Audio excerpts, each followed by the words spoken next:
وَعَلِيٌّ بَابُهَا. We went through Tawheed, how the Prophet sallallahu alaihi wa alihi, sallu ala Muhammad wa ali Muhammad. Allahumma salli ala Muhammad wa ali Muhammad. How the Prophet sallallahu alaihi wa alihi is connected to Allah. In the Quran it states, وَمَا يَنْطُقُ عَنِ الْهَوَىٰ إِنْ هُوَ إِلَّا وَحْيٌ يُوحَىٰ. He does not speak of his own whim. He does not give his own opinion. He speaks what is directly revealed unto him. We said that there's 3 forms of wahy. The Prophet's form, the Prophet's type is directly connected to his heart. The Prophet is directly connected to Allah. On that level, whatever he says, whatever he does, however he acts, this is an embodiment of Allah's attributes. So whatever he casts out, whatever he does in any form, is hujjah on you and me. وَمَا أَتَاكُمُ الرَّسُولُ فَخُذُوهُ وَمَا نَهَاكُمْ عَنْهُ فَانْتَهُوا. This is a narrative now you have to take in. You're either taking in a narrative or you're displaying a narrative. One or the other. It's up to you. We can't get fooled by the narratives that are around us. We can't do that.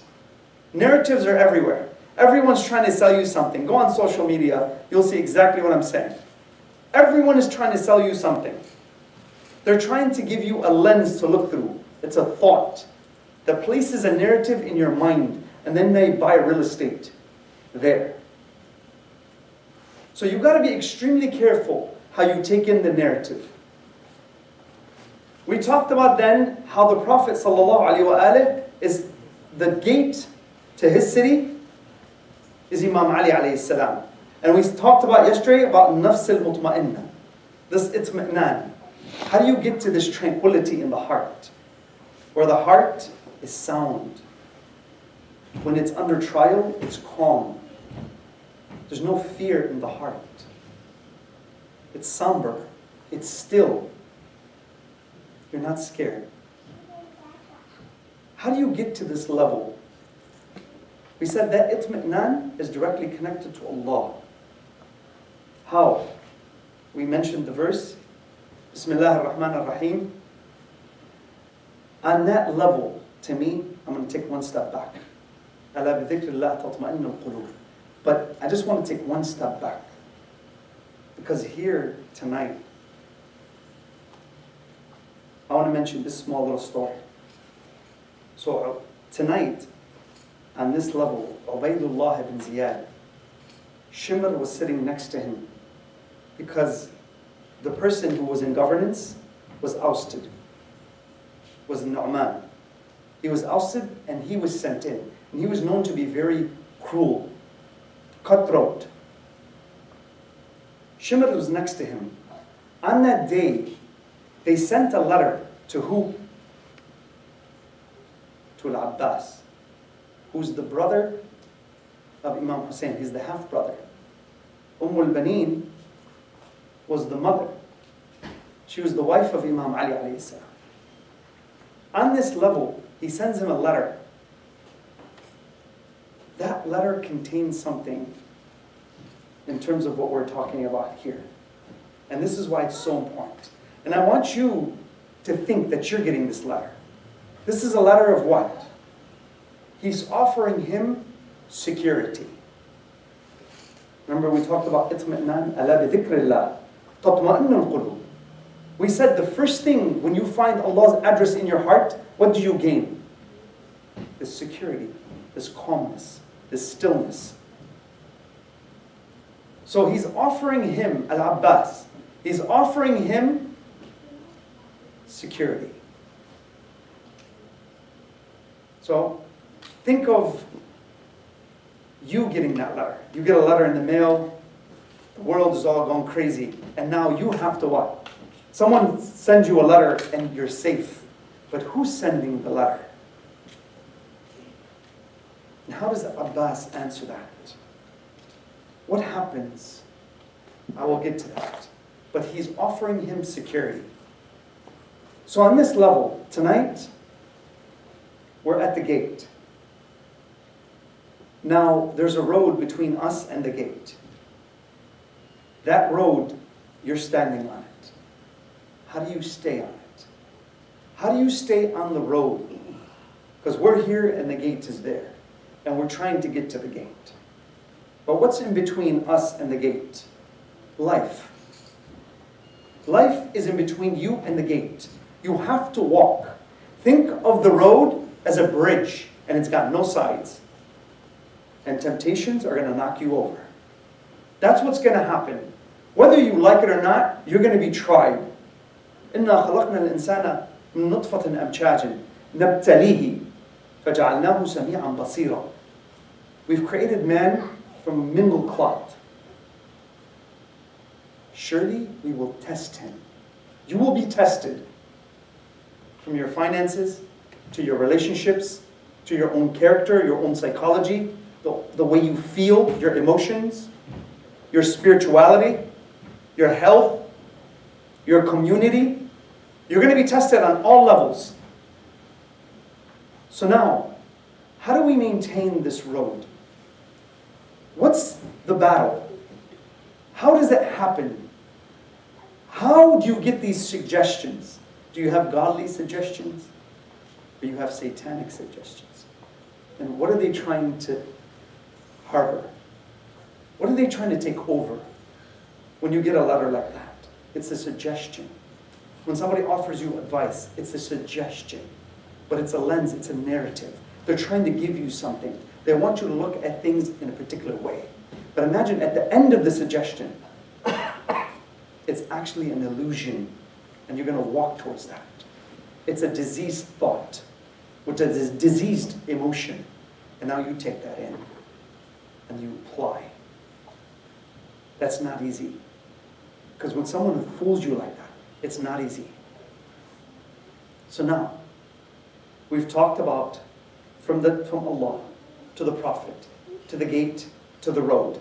You're standing right now on the road, and the challenges are going to come. So when the letter came, that's a challenge. Are you going to say yes, or are you going to say no? Are you going to accept? Sallu ala Muhammad wa ali Muhammad. Allahumma salli ala Muhammad.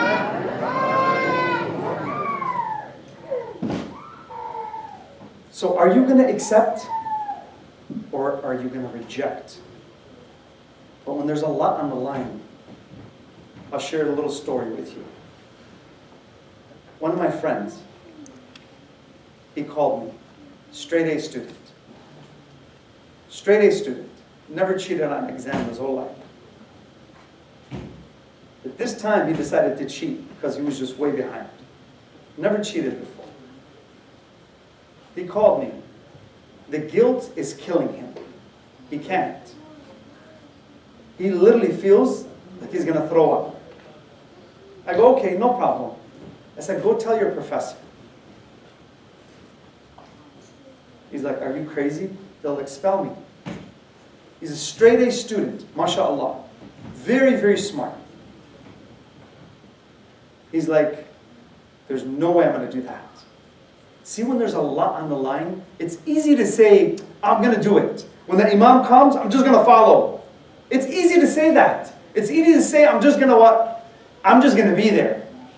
But when there's a lot on the line, and there's a lot you're going to lose, it's not as easy as you think to go against your own status, to go against your own reputation, to go against your own finances. It's not an easy thing to what?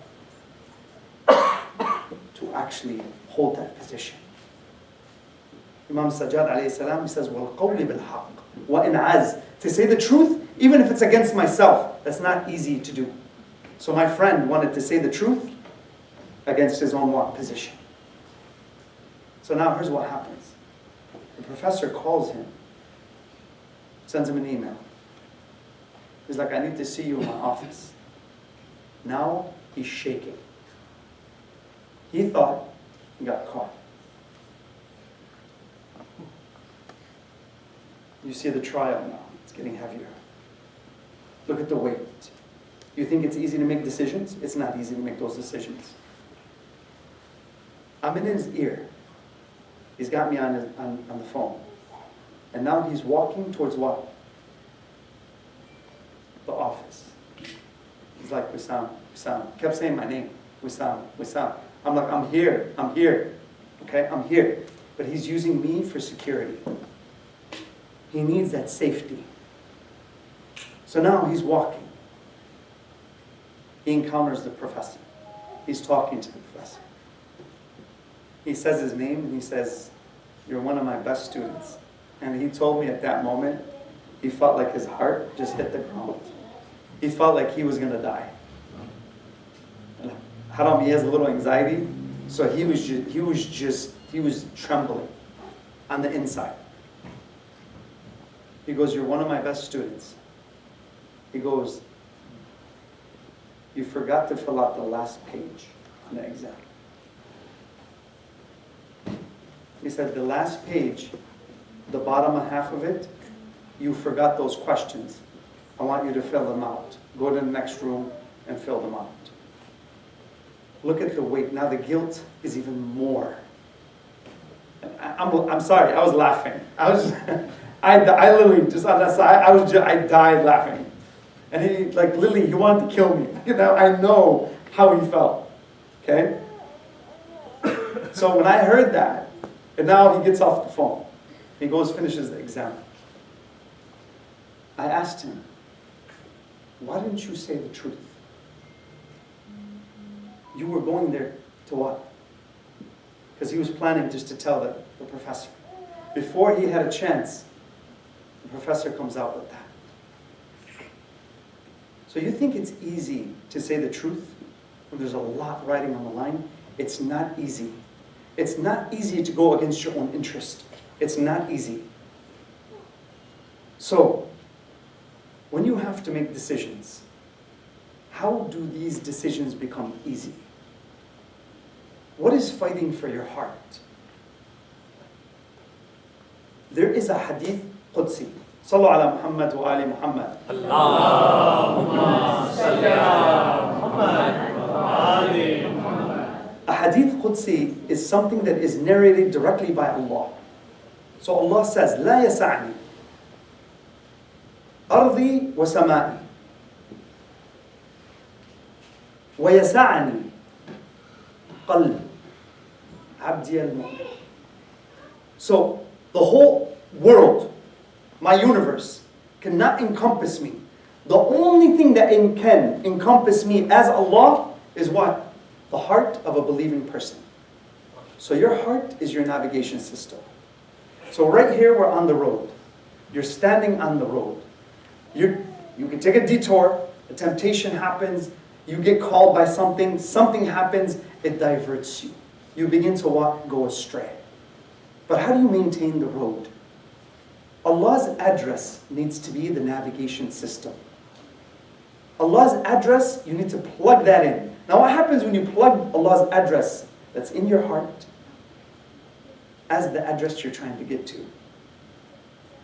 Do you really think about the road anymore? All you think about was who? Your destination. I'm going there. What happens when you think about your destination? You get a concept called dhikr. Now you're God conscious. You become God conscious. So when you become God conscious, what happens to you? This is your protection. This is your shield. And how you stay on the road. ألا بذكر الله تطمئن القلوب وأقم الصلاة لذكري. Talks about dhikr. يا من اسمه دواء وذكره شفاء وطاعته غناء. Talks about dhikr. Dhikr. Dhikr. What are you remembering? You're remembering Allah. How many times do you pray per day? To do what? To remember who? Allah. On the other side, if you don't remember, you have something called ghafla. This is your detour. You begin to move what? Sideways. And you don't realize it. You don't realize what's really happening. Sometimes the sin will take you to another level. You don't realize it's happening to you. You know when you're walking with someone and they're just kind of leading the way and you're just kind of following? You don't even know where you're going. But it just happens. So now, the heart is the place you have to win. You have to win that piece of real estate. Now watch. بسم الله الرحمن الرحيم. وَاعْلَمُوا أَنَّ اللَّهَ يَحُولُ بَيْنَ الْمَرْءِ وَقَلْبِهِ. Know that Allah intervenes between you and your heart. Where's that space? Where's that? Between you and your heart. On the other side, Bismillah ar-Rahman ar-Rahim. الَّذِي يُوَسْوِسُ فِي صُدُورِ النَّاسِ. So there's another energy that's trying to enter your heart. Godly energy, satanic energy. It's there. However you want to label that satanic energy, evil, you want to label it the lack of good, whatever you want to label it, not doing the right thing, it's there. The energy is there. It's up to you. What do you want to choose when the moment comes? And you have to make a decision. That Imam Ali alayhi salam, when he's describing one of his companions, he gives the way he actually takes the position. He says, وَكَانَ إِذَا بَدَهُ أَمْرَيْنِ يَنْظُرُ أَيُّهُمَا أَقْرَبُ إِلَى الْهَوَى فَيُخَالِفُهُ. When he's in a position, and now he has to take a decision, there's a fork in the road, I have to take a position, yes or no.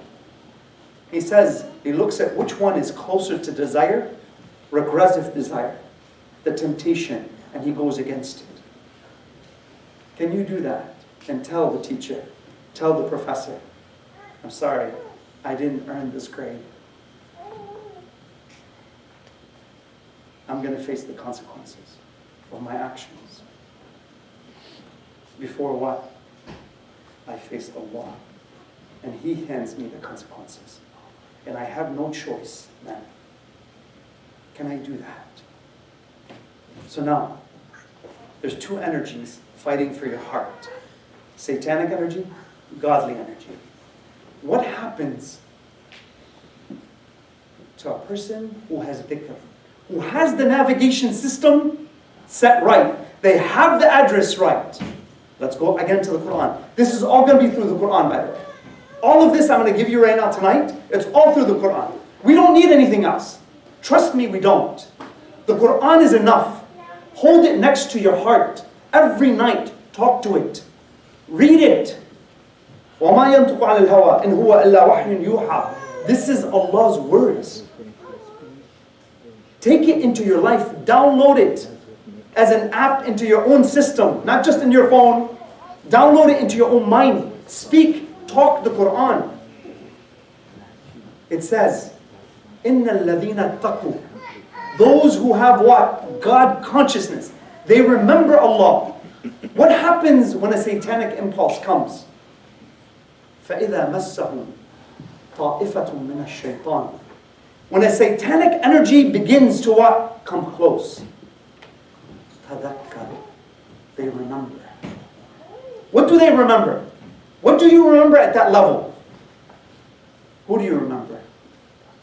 If your heart is connected to who? If your address is right, what happens? Allah answers. He says, فَإِذَا هُمْ مُبْصِرُونَ. You know what happens? They have instantaneous insight. They see it. They can maneuver. They can go around things really quickly. They see it. They see the negativity. They see the energy. And they what? It's an impulsive, satanic impulsive condition. It's a satanic impulsive thought. It's a satanic impulsive emotion. I shouldn't eat that. Let's say I have diabetes. It's a piece of cake. And man, I love double chocolate. Allah sa'adni, I'm sorry. I'm going to have trouble at that moment. But this is where the training happens. Where does the training happen? When you have the opportunity on these small little decisions to tell yourself, no, I'm not going to do that. That's where the conditioning happens. The emotions become trained. And we said before, emotions are earned. You have to earn those emotions. Now what happens? Let's say the cake, you eat it. The exam, you don't tell your teacher. And then you commit another sin. Something happens. What happens to the heart? When you commit a sin, what happens to your heart? So a lot of us, at that moment, when we commit the sin, let's say I do something and I say something really bad and I commit the sin. Is there a direct effect on me? There's no direct effect. There's nothing I see that's a repercussion. Now what happens in Alam al-Malakut? What happens there? I'm going to explain in a second. Okay? And you know what? I'm going to tell you what happens. Here's what happens. In Alam al-Malakut, the second you commit the sin here, there's a hardening of the heart on the other side. What is the hardening of the heart? It's the lack of dhikr. It's harder to remember Allah. It's harder to get into a state of sujood and just pray to Allah. It's harder for you to what? Feel an affinity towards the Quran, to open the Quran. It's harder to come to the masjid. It's harder to come around groups that represent the truth. The heart is becoming hardened. So the hardness of the heart is not somebody becoming cold. It's not like that. It doesn't work that way. The hardness of the heart is when a person becomes what? They begin to forget about who? The address. They go into a state of ghafla. There's yaqda and there's a ghafla. State of heedlessness. They don't remember Allah. So now, what happens in this position?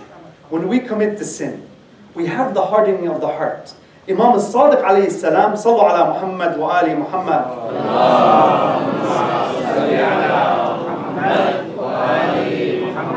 He says when a person commits a sin, there's a black dot that's put on the heart. I'm sure all of you have heard this hadith, but we're going to take it really further today.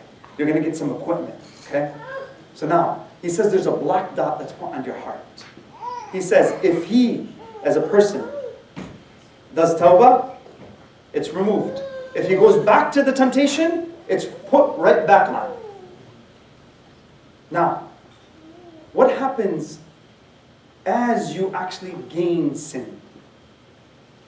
What happens as you accumulate sin? In the Quran it says, بَلَّا كَلْ رَانَ عَلَى قُلُوبِهِمْ مَا كَانُوا يَكْسِبُونَ. It becomes like a layer of rust over your heart. There's a layer now. You think it's easy? Why do you think people need tons of therapy? Why? It's to remove these things. You think it's easy to go inside someone's mind and actually alleviate certain pain that they have? You think it's easy to do that? Some people need thousands of hours of therapy. And there's nothing wrong with therapy. But it's the heart. It's the condition of the heart. Where's your condition? Has it hardened? Some people, you talk to them, I swear to you, I've been in business deals. There is nothing inside this person. They're an empty shell, but they're so crude. You can feel their energy. It's so negative. They've taken the heart to such a place that there's no turning back. So now, what is the road? And how does this person become so corrupt on the inside? To such a point that there's no turning back. To some of us, I'm not saying, inshallah, everybody that's here, but we all have people around us. What happens when you can't turn back anymore? The heart has been sealed because you've committed so much. In the Quran it states, Bismillah ar-Rahman ar-Rahim, وَخَتَمَ اللَّهُ عَلَى قُلُوبِهِمْ وَعَلَى سَمْعِهِمْ وَعَلَى أَبْصَارِهِمْ غِشَاوَةٌ. My God, what a state. Imagine being like that. Khatama, He sealed. Allah has sealed the heart. There's no going back. The heart is dead. The eye is dead. They think they have insight, but they don't. What they hear, it's gone. Allah's put a seal on that. So hopefully before we get there, how do we get out of that? What happens and how do you remove the what? The dot. Let's go towards that. Now watch. Again, this is all through the Quran. What happens when we commit a sin? We have two types of sins. Who can give me the types of sins? Anybody? Kaba'ir and Sagha'ir. Right? Okay. Kaba'ir. What's that? Minor and major. Yes. Minor sins and major sins. Give me an example of major sins. Okay. Again, I'm sorry. We're talking about the what? The road. How do you stay on the road? How do you stay between me and the gate? I stay connected. The road is what? It's Allah's rules. The person who stays on the road is the person who adheres to Allah's rules and regulations. That's who the Imams were. They were the truth towards Allah. If you go towards the truth, you will find your Imam. There's no way. He is the truth. So on that level, Allah's rules and regulations are the truth. That's why we follow the rules. So it's our fiqh. That's ihdina siratal mustaqim. What is that sirat? The rules. The rules of Allah. Who were adhered to by who? The gates of Allah. Who were given by who? The Prophet sallallahu alaihi wasallam.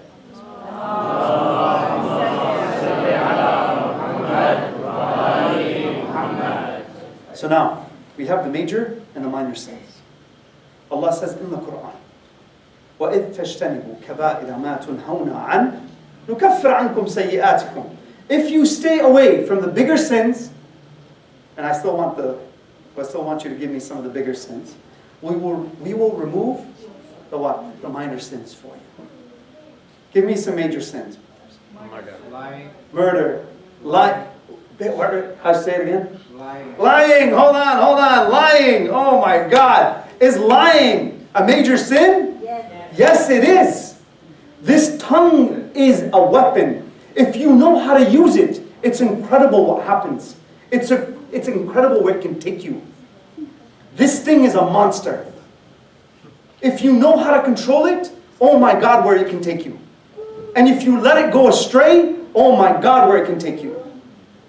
Learn how to say the truth, no matter what. With my daughter, the first thing I taught her, I told her, you lie to me, see the sky is going to fall on your head. You tell me the truth, I come into a room and I see you killing someone, I will help you before I ask. That's what the truth does. It provides. Okay, let me just say this. Our Prophet is known by what? What are his names? As-Sadiqul Ameen, the honest one, the what? The trustworthy one. Sidqul Lisan. Have a truthful tongue. Don't lie to people. Have courage to stand by the truth, no matter what it is. That the Prophet ﷺ tells us. Thank you for bringing this up. I wasn't going to go there, but I need to go there. Okay? The Prophet, he says, Alamatul Iman. Please listen to this. He says, the sign of a believer. أن تؤثر الصدق حيث يضرك على الكذب حيث ينفعك. He says, the sign of what? Of a believer is he adheres to truth. While he thinks what? It's going to harm him. Over lying where he thinks it's going to benefit him or her. Think about that. Adhere. You want to become a powerful person? Adhere to the truth. Tell yourself the truth first. Build that in your own mind. And watch what will happen to you. So we have the kaba'ir and we have the sagha'ir. And Allah promises, He gives you a 2-for-1 deal. It's a sale. Okay, for all my sisters, there's a sale. Okay? So from there, He gives you a 2-for-1 deal. If you stay away from the kaba'ir, we will remove your sagha'ir. This is the first level of taqwa. That's the first level. Staying away from what? The major sins. That keeps you what? On the road. Now, let's go a little further.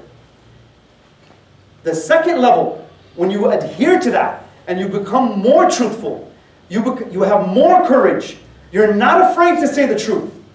I begin to dress different. There's a crown on my head, that's the hijab, and I feel that in my heart. I wear my beard, and I'm not afraid. Business deals don't mean anything to me over my spirituality. Some people are financial giants, but they're spiritual infants. I flip that. I go after the world. I do what I need to do. I provide for my family. But I also what? My head hits the ground in sujood. That Imam Ali alayhi salam, he says, if you were to know the power that exists when your head hits the floor, when you go into the state of sujood, you will never raise your hand. Think about that. The most powerful position on the face of this earth, if you're having any anxiety, any depression, any state, go into that position and talk to Allah.